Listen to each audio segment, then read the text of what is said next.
Intensitas hujan di wilayah Kabupaten Musirawas Utara dalam beberapa hari terakhir membuat sejumlah desa dan kelurahan di Kabupaten Musirawas Utara terendam banjir. Setidaknya ada 9 desa dan 2 kelurahan di 2 kecamatan meliputi Kecamatan Rawas Ilir dan Kecamatan Karangdapu terendam banjir akibat meluapnya Sungai Rawas. Ketinggian air yang merendam 2 kecamatan tersebut saat ini mencapai 30 cm.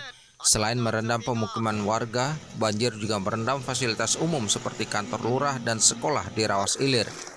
Kabid Pencegahan dan Kesiapsiagaan Badan Penanggulangan Bencana Daerah Muratara, Matir, mengaku saat ini pihaknya masih terus melakukan pendataan warga yang terdampak. Dirinya meminta kepada warga, khususnya yang tinggal di bantaran sungai, untuk tetap waspada dan siaga, serta meningkatkan kewaspadaan dengan tingginya intensitas hujan saat ini.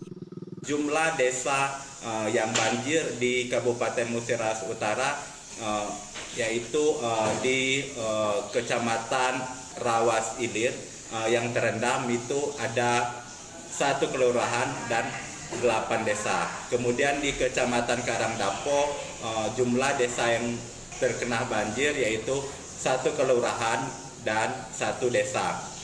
Untuk sementara, kami dari BPBD Kabupaten Musirawas Utara telah berkoordinasi dengan pihak kecamatan untuk melakukan pendataan berapa jumlah warga yang terdampak dari banjir. Biasanya banjir akibat luapan Sungai Rawas ini tidak berlangsung lama, namun untuk saat ini debit air masih terus meningkat. Kondisi ini diperparah dengan dorongan air Sungai Musi yang tengah pasang. Dari Muratara, Leo Mura, TVRI Sumatera Selatan melaporkan.